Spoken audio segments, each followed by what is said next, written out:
조갑제 TV 시청자 여러분 안녕하십니까. 2023년 8월 24일 밤 9시입니다. 문을 열어놓으니 아주 시원한 바람이 들어옵니다. 더위가 확실히 한풀 꺾였습니다. 9월도 즉 가을도 이제 며칠 남지 않았습니다. 그리고 올해는 추석이 빠릅니다. 그 말은 가을이 빨리 온다는 거죠. 계절의 변화는 그 누구도 막을 수가 없는 자연의 섭리입니다. 이틀 전에 제가 부다페스트에서 열리고 있는 세계 육상 선수권 대회를 보다가 100m 여자 결승에서 우승한 미국의 리처드슨 이란 23살 여성이 아주 아름다운 문신을 어깨에 한 것을 발견을 하고 동영상을 하나 올렸습니다. 문신으로 황영웅을 잡은 한국의 은폭 기자들은 왜 가만히 있느냐. 한번 부다페스트 주최자들에게 이야기를 해가지고 리처드슨 선수는 문신을 했으니까 금메달 반납하라고 요구하지 않고 왜 가만히 있느냐라는 우스개 비슷한 동영상을 올린 적이 있습니다. 사실은 그 꼴이죠. 만약 어떤 기자가 어떤 미국 기자가 리처드슨 선수가 문신을 했다고 금메달 박탈하라는 기사를 썼다면은 미국에서 난리가 났을 겁니다. 그런데 한국에서는 그런 기사를 안 쓴 언론사가 거의 없다 이겁니다. 그리고 지금도 버젓이 황영웅 문신 사진을 올려놓고 조폭스럽다느니 이런 식으로 선동을 해대고 있어도 그 어떤 기자, 그 어떤 언론사도 우리가 지난 봄에 참 잘못했다 해가지고 사과를 하고 그 사진을 내리지 않습니다. 한국 언론처럼 그냥 일종의 이건 버릇이 됐는데 누구 보고 사과하라 하는 기사를 많이 쓰는 언론은 세계에도 없습니다. 원래 언론은 어떤 사람에게 사과하라는 말을 쓰면 안 됩니다. 그리고 사과하라는 요구를 한다는 것은 양심의 자유를 위반하는 겁니다. 사과할지 말지는 그 사람이 결정하는 겁니다. 헌법재판소에서도 사과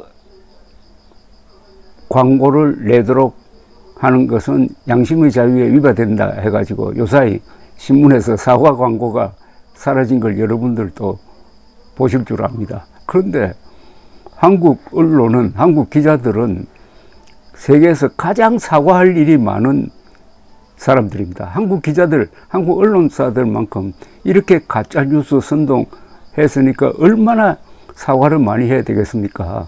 다른 사람들에게, 다른 정치인들에게 사과하라고 하지 말고 한국 언론사들 그동안 잘못한 거 리스트를 만들어 가지고 사과를 하루에 한 10번, 최소한 10번, 20번 해야 될 겁니다. 사과하다가 지면 다 채우고 방송시간 다 채우게 될 겁니다.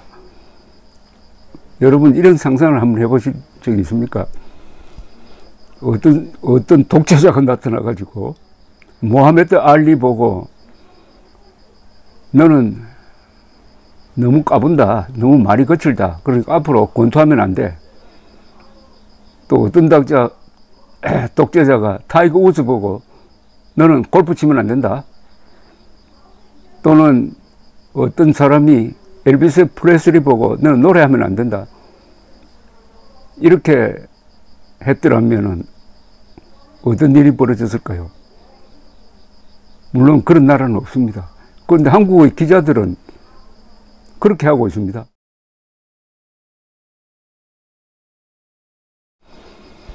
가수에게 노래 부르지 말라고 하는 이게 얼마나 악질적인 행동인지를 모르는 기자들이 대부분일 겁니다. 왜냐, 이 한국 기자들은 남 탓하는 데만 아주 이골이 나누니까 자신의 잘못을 돌아볼 시간조차 없습니다. 이런 말이 있습니다. 사람은 제잘난 맛에 산다. 망고의 진리입니다. 사람은 제잘난 맛에 산다. 그런데 제잘난다는 게 뭡니까? 자기가 잘하는 것 그 맛에 산다는 겁니다. 아무리 내가 가난해도 노래 하나는 우리나라에서 최고다. 아무리 내가 신분이 낮지만은 저 줄타기 하는 데는 내가 최고다. 아무리 내가 비천한 존재지만은 춤은 최고다. 공중제비 넘는 데는 최고다.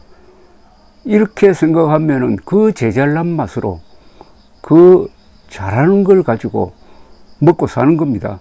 그래서 사람은 제잘난 맛에 사는 겁니다. 그런데 황영웅이 가장 잘하는 것은 노래입니다.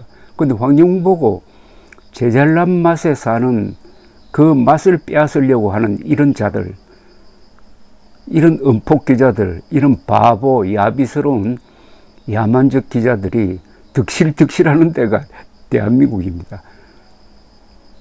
그런 기자들이 몇 명이나 되는지 통계는 안 내보았지만은 형식 논리상 이런 문신 사진을 지금도 계속 올려놓으니까 전체 기자가 다 그렇다고 보면 되는 것 아닙니까? 공동체임까지 계산한다면은 그러면 약 3만 명입니다. 이런 독재자가 3만 명이 있으면 어떻게 되겠습니까? 독재자 한 사람만 있어도 골치가 아픈데 대한민국에는 기자 하나하나가 다 독재자예요. 약 3만 명의 독재자가 있는 대한민국. 여기에 이런 나라에서 황영웅이라는 가수가 태어났습니다. 그런데 그 음악 평론할 수 있는 노래 분석가 조단 선생의 평에 의하면은 황영웅처럼 아름다운 한국어를 구사하는 사람이 없다는 겁니다. 즉 발음입니다. 황영웅처럼 아름답게 한국어를 발음하는 사람이 없다. 한국어가 저렇게 아름답구나. 황영웅이 부른 노래를 분석을 해보니까 그런 느낌이 든다는 것 아닙니까? 한국어가 아름다우려면은 이 소설 같은 문장을 써서 그 표현력이 좋아야 합니다. 그러나 그것은 눈으로 보는 아름다움입니다. 들어서도 아름다워야 해요. 그러려면 역시 노래죠. 그걸 황영웅이 보여주고 있답니다. 황영웅의 또 다른 천재성입니다. 정말 세종대왕을 즐겁게 하실 분이 울산에서 나타났는데 기자들이 노래 부르지 말라는 겁니다. 그래서 그 동영상을 올렸더니 많은 댓글이 붙었는데 하나씩 소개해 드리겠습니다. 존경하는 조갑재 선생님, 2023년 나훈아 신곡 중에 타투라는 제목의 노래가 있어요. 팔과 가슴에 타투를 그리고 오토바이 타고 멋진 위험 있는 포즈로 타투가 어땠어? 왜? 황영웅 복귀하면은 끄떡대지 마. 내한테 혼난대. 하는 듯한 뉘앙스를 풍기더라고요. 양심 없는 찌질이 유튜브 아직도 앵무새처럼 쪼잘거리고 있더라고요. 과격한 표현 죄송해요. 우리 가수님 순탄한 복귀를 바라는 마음으로 오늘 또 응원합니다. 선생님 옳은 말씀 감사드립니다. 그 노래 한번 여러분들 들어보시죠. 나훈아 신곡 타투. 요사이는 문신이라 안 하고 타투라고 그러더라고요. 헬이라는 분인데 한자로 은혜 해자에 마을 리자인데 일본에 계시는 분입니다. 조갑재 선생님 늘 수고가 많으십니다. 지금 같은 다문화 글로벌 세상에서 문신이 폭력배라고 하는 것은 어불성설입니다. 물론 보수적인 문화 역사적 요소로 동아시아 사람들이 문신에 대해 관대하지 않습니다만 그걸 화제거리로 삼아 한 사람의 인생을 매장시키는 나라는 한국밖에 없을 것입니다. 그렇죠. 그러니까 한국은 앞으로 세계 유일의 문신 탄압 국가가 되게 되어 있어요. 이 기자들 때문에. 일본 또한 문신이 야쿠자의 상징으로 되어 있어 아직도 문신 있는 사람들은 대중 목욕탕, 온천 등 시설에 출입 금지가 되어 있는 국가입니다. 그걸 갖고 전체 언론이 떠들어서 한 사람 물고 늘어지지는 않습니다. 선생님 말씀대로 한국 언론이 성숙해지지 않는 이상 한국 사회 또한 성장하기가 힘들다고 생각합니다. 한 나라의 언론은 그 나라의 국민 수준을 대표한다고 생각합니다. 황영우 사태는 극도로 성숙하지 못한 한국 사회의 내면을 여실히 보여주고 있어 참으로 안타깝기 그지없지만은 그나마 조갑재 선생님 같은 지성인들이 계셔서 망하지는 않을 테죠. 보다 성숙한 사회를 기원합니다. 아주 교양 있는 글을 쓰셨네요. 역시 일본에서 사시니까 이런 글을 쓸 수 있지 않나 하는 생각이 듭니다. 다른 분입니다. 우리나라 언론들이 미국 언론들의 성숙한 모습 본받아야 합니다. 평탄한 길을 걸어온 사람보다 굴곡을 겪은 사람이 더 위대한 일을 합니다. 우리 황영웅 님도 역전 드라마의 주인공이 되어 사람들을 부끄럽게 할 것입니다. 선생님 건강이 염려됩니다. 밤늦게 방송해 주시니 감사드립니다. 얼마나 좋은 글입니까? 제가 여러 번 말씀드립니다만 황영웅 관련 댓글의 수준은 지금 한국 전체에서 문장면에서 최고라고 저는 생각을 하고 있습니다. 미국 언론이 성숙하다는 말은 그 이틀 전 동영상에서 제가 소개를 해드렸는데 워싱턴 포스트 기자가 100m에서 우승한 리처더슨 여자 100m입니다. 리처더슨의 라이프 스토리를 전하면서 기복이 있었다. 그러니까 한때 잘 나가다가 마리화나를 복용한 게 들켜가지고 도쿄올림픽에 출전을 하지 못해가 금메달을 놓쳤다. 그러나 다시 멋지게 재기했다. 이걸 앞세우더라 이겁니다. 그런데 한국은 황영웅이 중학교 때 좀 지각퇴각한 거, 그리고 어른이 되어서 싸워가지고 벌금 문 거, 그 다음에 지금 어저지 성공한 거, 이걸 연결시키면 멋진 성공 스토리가 되는데 다 지나간 걸 가지고 지금의 성공한 황영웅을 잡고 있다는 겁니다. 과거로 현재를 잡고 있다는 겁니다. 과거를 가지고 현재의 황영웅과 미래의 더 멋진 황영웅을 잡고 있는 이런 것과 제가 비교를 해드렸더니 기복이 있는 삶이 그 인간을 더욱 성숙하게 만든다는 겁니다. 사실이죠. 이승만, 박정희 두 분 보십시오. 얼마나 기복이 많은 삶이었습니까? 박정희 대통령은 한때 남로당원이었습니다.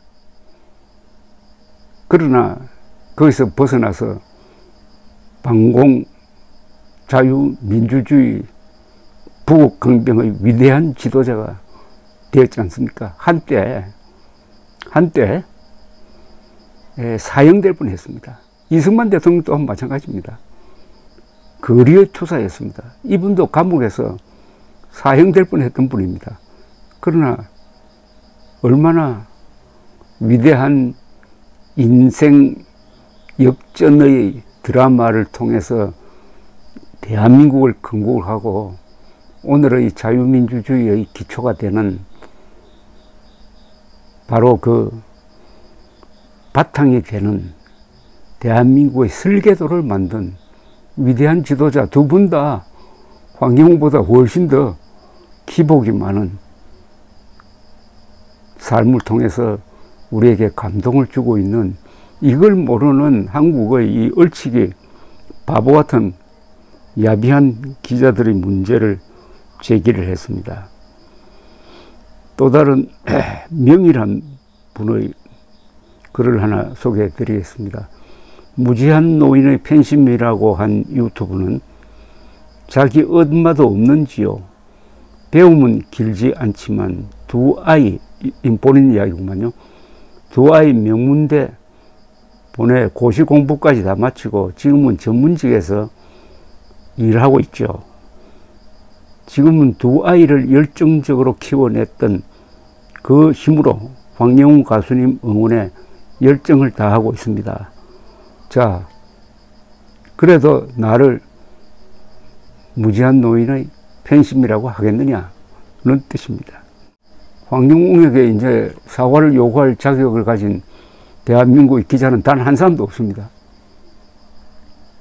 그리고 황영웅도 제잘난 맛에 살아야 하고 우리 5천만 국민이 다 제잘난 맛에 살아야 합니다. 자유민주주의가 좋은 것이 한 사람 한 사람 개인의 자유를 존중하니까 다 제잘난 맛에 살도록 북돋워 줍니다. 5천만이 다 제잘난 맛에 사니까 그 나라가 얼마나 발전하겠습니까? 그래서 오늘의 대한민국이 이루어진 겁니다. 오늘날의 대한민국을 이룬 이 기본 원리인 제잘난 맛에 살 자유를 망가뜨리려고 하는 게 언론의 자유를 누리고 있는 이 은폭 기자들입니다. 이자들에게는 언론 자유를 차라리 박탈하는 것도 한 방법일 겁니다. 감사합니다.